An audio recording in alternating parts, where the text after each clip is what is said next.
কবি দেবেশ ঠাকুরের লেখা কবিতা মুঘলসরে জংশন। রাত 2:10। গভীর রাতে ট্রেন থেকে প্ল্যাটফর্মে এসে নামলেন একজন বৃদ্ধ, বয়স 80, 90 কিংবা 100। শীতের রাত, নির্জন প্ল্যাটফর্ম, একা একা হেঁটে চলেছেন সেই বৃদ্ধ। সহসা রেলের টিটি তাকে দেখে জিজ্ঞাসা করলেন, আপ কौन है? কে কে আপনি? বৃদ্ধ বললেন, INA। বুঝতে পারলেন না এই শব্দ কটি। আবার জিজ্ঞেস করলেন, আপনার টিকিট কোথায়? টিকিট দিখায়ে। বৃদ্ধ বললেন, INA। এবারেও বুঝতে পারলেন না। আর বুঝতে না পেরে রাষ্ট্রনায়িকেরা যা করেন, কোনো দায়িত্ব নিলেন না, তাকে ঊর্ধ্বতন কর্তৃপক্ষের কাছে নিয়ে গেলেন। ঊর্ধ্বতন মাথা থেকে পা পর্যন্ত খুব ভালো করে দেখলেন। তারপর বললেন, আপনি কে? বাঙালি, বিহারি, তামিল, তেলেগু, মারাইলি, কান্নাড়? কে আপনি? বৃদ্ধ বললেন, INA। বুঝতে পারলেন না। আবার বললেন, আপনি কি বড়, টামতাপুরি, খালিস্তানি? কে আপনি? বৃদ্ধ বললেন, INA।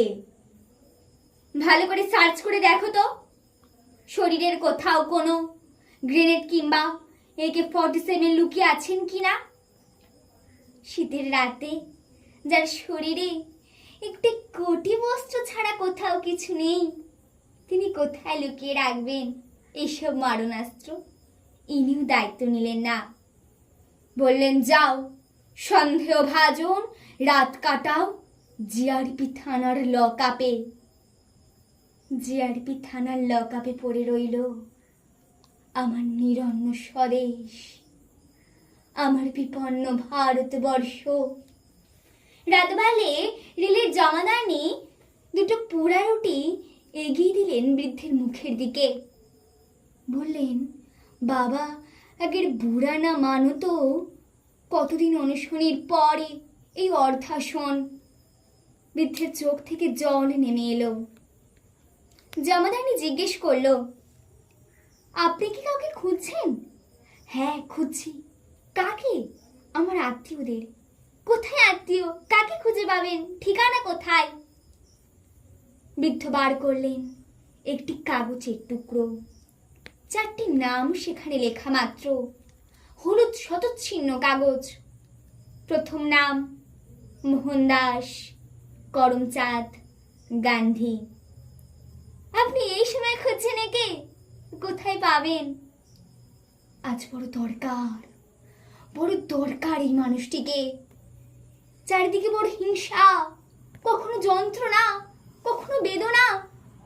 মোহনদাস, তুমি যে প্রায়শই বলতে হিংসা থাকবে না, রক্তপাত হবে না, তাহলে সেই হিংসার কাহিনী থেকে কি করে বেরিয়ে আসা যায়? মোহনদাস, বড় হিংসা, বড় হানাহানি।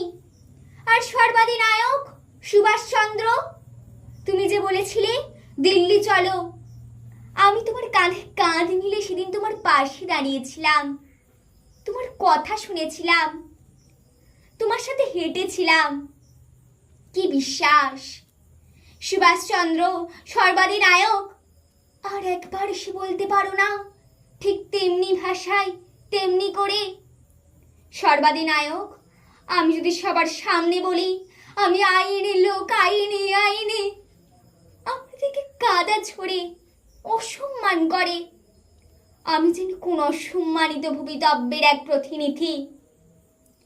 নেহেরুজি,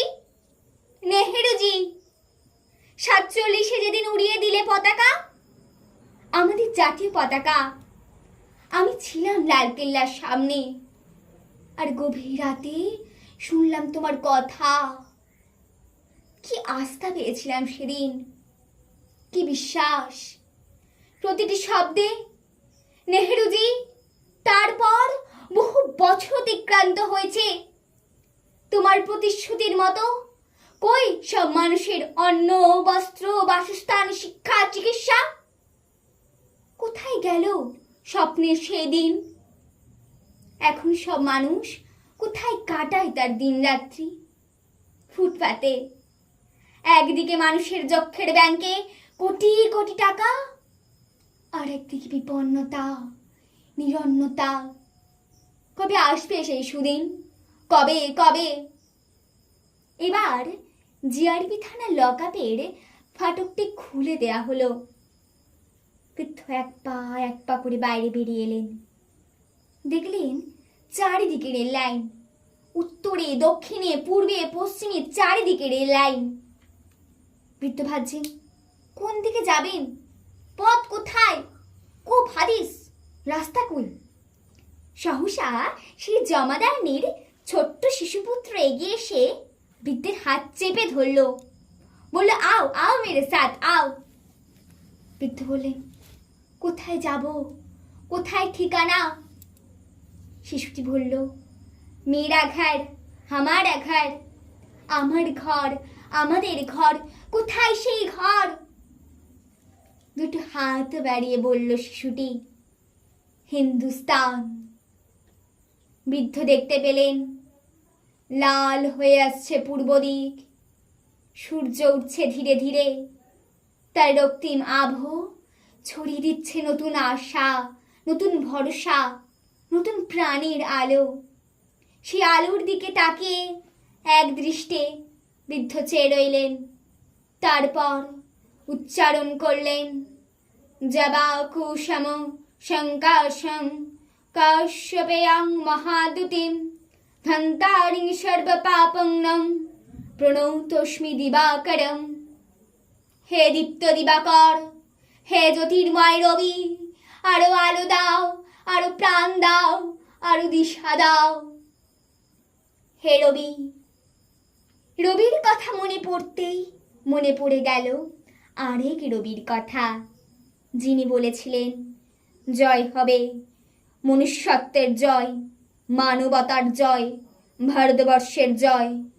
যে জয়ের ধ্বনি শোনা যায় চারিদিকে, হবে জয়।